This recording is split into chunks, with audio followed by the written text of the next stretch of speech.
বন্ধুরা, সেই দিন রেলওয়ে স্টেশনটিতে ভীষণ ভিড় ছিল। প্রত্যেকেই যেন নিজের নিজের রাজে ছুটোছুটি করছিল। প্ল্যাটফর্ম নম্বর 3-এর উপরে একটি ঠেলাতে সামোসা ভাজা হচ্ছিল। সেই মানুষটির হাতে গরম তেলর ছিটের দাগ স্পষ্ট। তার কুর্তাপুশিতে ভিজে গিয়েছিল এবং কপালে চিন্তার রেখাগুলি পরিষ্কার দেখা যাচ্ছিল। তার নাম ছিল রমাস্যকান্ত। একসময় তিনি ছিলেন এক সাধারণ কিন্তু পরিশ্রমী মানুষ। নিজের স্ত্রীর পড়াশোনার জন্য তিনি তার জমানো সমস্ত অর্থ খরচ করে দিয়েছিলেন। এখন পরিস্থিতি এমন যে তাকে রেলওয়ে স্টেশনে সামোসা বিক্রি করতে বাধ্য হতে হলো, কিন্তু তার কারো কাছে কোনো অভিযোগ ছিল না। তিনি তার জীবনে যতটুকু ছিল ততটুকুতেই খুশি ছিলেন। ঠিক সেই সময়েই একটি ট্রেন প্ল্যাটফর্মে এলো। কিছু যাত্রী ট্রেন থেকে নামলো এবং কিছু যাত্রী উঠল। রমাস্যকান্ত প্রতিদিনের মতন আওয়াজ দিলেন, গরম সমস্যা নাও, 10 টাকায় 3টি। কিন্তু এইবার কিছু অন্যরকম ঘটল। হঠাৎই প্ল্যাটফর্মে আলোড়ন সৃষ্টি হলো। স্টেশন মাস্টার দৌড়িয়ে এলেন, গার্ডরা সতর্ক হয়ে গেলেন এবং কিছু মানুষ হাতজোড় করে একটি লাইনে দাঁড়িয়ে গেলেন। ঠিক তখনই একটি ঝকঝকে সরকারি গাড়ি প্ল্যাটফর্মের কাছে এসে দাঁড়ালো। তার পেছনে আরও 2টি গাড়ি ছিল। চারপাশে যেন গভীর নীরবতা নেমে এলো। সেই গাড়ি থেকে এক মহিলা নামলেন। তিনি সবুজ রঙে সিল্কের শাড়ি পরেছিলেন, চোখে ছিল কালো চশমা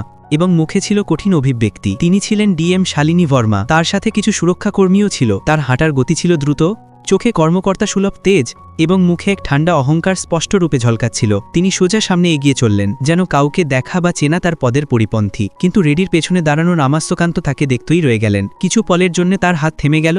শালিনীও একবার পেছনে ফিরে তাকালেন। তার চোখ রমাস্যকান্তের সাথে মিলল। এক পলের জন্য মনে হলো যেন সময় থেমেই গেল। তারপর শালিনী কিছু না বলে এগিয়ে গেলেন, যেন তিনি রমাস্যকান্তকে কখনোই চিনতেনই না। রমাস্যকান্ত সেখানেই দাঁড়িয়ে রইল। তিনি কিছু বলতেও পারল না, কিছু করতেও পারল না। যেন তার ভেতর থেকে কেউ একটা বড় ধাক্কা দিয়েছে। এখন আশেপাশে দাঁড়ানো মানুষজন তার দিকে তাকাতে লাগলো। কেউ হাসছিল তো কেউ নিজেদের মধ্যে ধীরে ধীরে কথা বলতেছিল। কেউ বলল, আরে এই সামোসাওয়ালা কি ডিএম ম্যাডামের স্বামী? এখন ম্যাডামের কোথায় বা মনে থাকবে এমন মানুষকে? এমন কথা শুনে রমাস্যকান্ত খুব অপমানিত বোধ করল। তখনই 2জন পুলিশ সেখানে এলো। একজন কাছে এসে জিজ্ঞেস করল, তুই রমাস্যকান্ত? রমাস্যকান্ত ধীরে সে হ্যাঁ বলল। তখন পুলিশ বলল, চুপচাপ চল, তোর বিরুদ্ধে অভিযোগ এসেছে স্টেশনে অনুমতি ছাড়া রেডি লাগানো, নোংরা ছড়ানো আর অফিসারের সামনে গোলমাল করা। রমাস্যকান্ত কিছু বুঝতেই পারল না। সে বলল, আমি তো কিছু ভুল করিনি।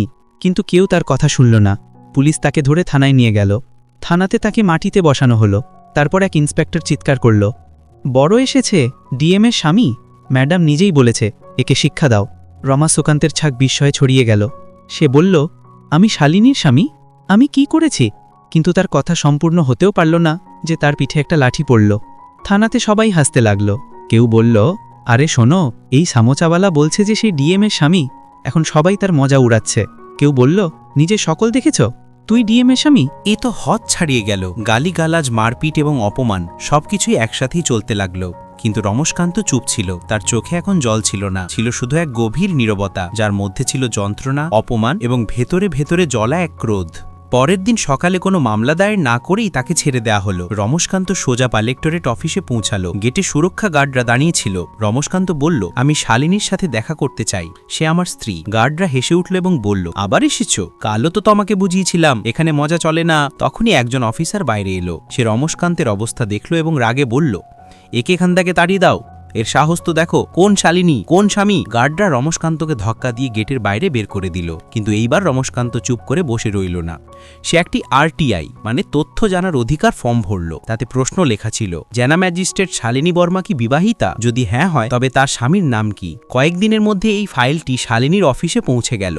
একজন অফিসার ধীরে সে তার কাছে গেল এবং বলল, ম্যাডাম, এই আরটিআই এসেছে, এর জবাব দিতে হবে। শালিনী ফর্মটি দেখল, পড়ল এবং রাগে এসে ছিঁড়ে দিল। সে বলল, যে এটা পাঠিয়েছে তাকে শিক্ষা দাও, এই কথা বাইরে যাওয়া উচিত না। অফিসার ভয় পেয়ে বলল, কিন্তু ম্যাডাম, এটা আইনত জরুরি, জবাব দিতে হবে, না হলে মামলা কোর্ট পর্যন্ত যেতে পারে। শালিনী ঠান্ডা স্বরে বলল, তো যাব কোর্টে, আমরা কোনো জবাব দেব না, চুপ করে থাকো এবং মিডিয়া পর্যন্ত কথা পৌঁছানোর আগে এটাকে চেপে দাও। কিন্তু এইবারও রমাস্যকান্ত চুপ করে বসে রইল না। একজন স্থানীয় সাংবাদিক রমাস্যকান্তকে খুঁজে বার করল। রমাস্যকান্ত ক্যামেরার সামনে বলল, আমি শালিনীর স্বামী, আমি তাকে পড়িয়েছি, নিজের জমি বন্ধক রেখে তার কোচিং করিয়েছি। আজ সে ডিএম, কিন্তু আমাকে চিনতে অস্বীকার করছে। এই ভিডিও সোশ্যাল মিডিয়ায় ভাইরাল হয়ে গেল। স্থানীয় চ্যানেলগুলিতে শিরোনাম চলল, কি সমস্যাওয়ালা ডিএমের স্বামী? ডিএম নিজের স্বামীকে স্টেশনে চিনতে পারল না। এখন এই মামলা পুলিশ থানা বা অফিস পর্যন্ত সীমাবদ্ধ রইল না, এটি মানুষের এবং মিডিয়ার মধ্যে পৌঁছে গিয়েছিল। রমাস্যকান্ত জেলা কোর্টে মামলা দায়ের করল। সে বলল, আমি ডিএম শালিনীর স্বামী, আমার কাছে প্রমাণ আছে, বিয়ের শংসাপত্র, ছবি, সাক্ষী এবং দস্তাবেজ। যদি কোনো অফিসার এটাকে মিথ্যে মনে করে তবে এটা আমার ইজ্জত এবং পরিচয়ের অপমান। কোর্ট শুনানির তারিখ ঠিক করল। খবর মিডিয়া পর্যন্ত পৌঁছে গেল। এবং এখন মামলাটি আরও বড় হয়ে গেল। ডিএম অফিসের ইজ্জত এখন প্রশ্নের মুখে ছিল। রমেশকান্তকে এখন কিছু মানুষের কাছ থেকে হুমকি পেতে লাগলো। কেউ তার সমস্যার রেডিও ভেঙে দিল, কিন্তু তবুও সে কোনো অভিযোগ দায়ের করল না। সে শুধু কোর্টের তারিখের জন্য অপেক্ষা করতে লাগলো। এখন তার চেহারা একটি সাধারণ মানুষের ছিল না, সে সত্য এবং অধিকারের আওয়াজে পরিণত হয়েছিল, যা কোনো বড় পদকেও নড়িয়ে দিতে পারত। প্রথম শুনানির দিন ছিল, কোর্টে বেশ ভিড় ছিল। শালিনীর পক্ষ থেকে 4 জন উকিল এসেছিলেন, সবাই স্যুট বুটে মোটা মোটা ফাইল নিয়ে। রমেশকান্ত একা ছিল, তার হাতে একটি পুরনো ফাইল, কিছু কাগজ এবং বিয়ের কিছু ছবি ছিল। বিচারক জিজ্ঞেস করলেন, তুমি কোন অধিকারে বলছো যে তুমি শালিনী বর্মা? স্বামী রমেশকান্ত চুপচাপ বিচারকের সামনে নিজের বিয়ের ছবিগুলো রেখে দিল। তারপর সে দেখালো একটি বিয়ের রেজিস্ট্রেশন পেপার, গ্রামের সরপঞ্চের সার্টিফিকেট এবং একটি চিঠি যা শালিনী কোচিংয়ের সময় লিখেছিল, যেখানে লেখা ছিল, রমেশকান্ত, যদি আমি কিছু হতে পারু তো সেটা শুধুমাত্র তোমারই জন্যে।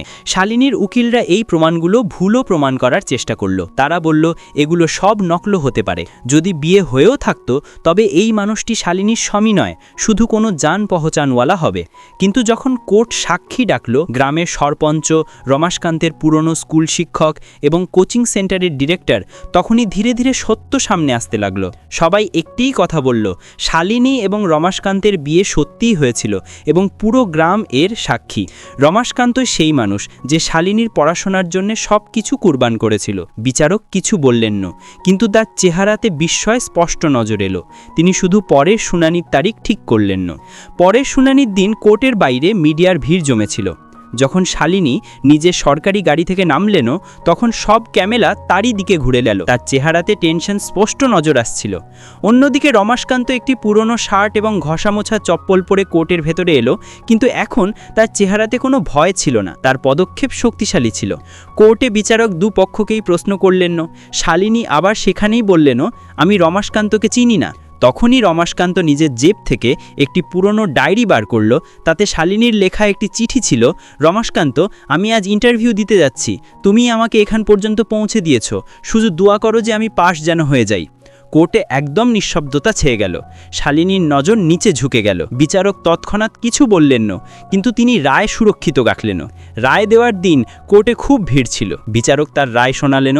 এই কথা সত্য যে শালিনী এবং রমেশকান্তের বিয়ে হয়েছিল। শালিনী বর্মা ইচ্ছাকৃতভাবে নিজের স্বামীর পরিচয় লুকিয়েছেন না। এই রায়টির পরে সন্ধ্যায় রমেশকান্ত আবার তার পুরনো সামোসার রেডিতে ফিরে এলো। সে আগের মতনই তাওয়াতে সামোসা ভাসছিল, কিন্তু এইবার তার চেহারাতে কোনো দুঃখ বা বিস্ময় ছিল না। না কোনো গার্ড ছিল, না কোনো সরকারি গাড়ি, না কোনো অফিসার, শুধু সেই পুরনো তাওয়া, সেই রেডি এবং সেই রেলওয়ে প্ল্যাটফর্ম। কিন্তু এখন পার্থক্য ছিল। এখন প্রতিটি যাত্রী রমেশকান্তকে সম্মানের নজরে দেখছিল। সেই স্টেশনে একজন মানুষ ধীরে এসে তার কাছে এলো এবং বলল, রমেশকান্ত দাদা, আপনার মতনই মানুষই সিস্টেমের সাথে লড়তে পারে। রমেশকান্ত কিছু বললেন না, শুধু মুচকি হেসে একটি সামোসা থালাতে রাখলো এবং বলল, গরম আছে, মন দিয়ে খাও। বন্ধুরা, আপনারা কি বিশ্বাস করেন যে সততা যতটাই চেপে রাখা হোক না কেন, একদিন তার সামনে এসে যায়? আর যদি এই গল্পটি আপনাদের ভালো লাগলে চ্যানেলটি সাবস্ক্রাইব করতে ভুলবেন না।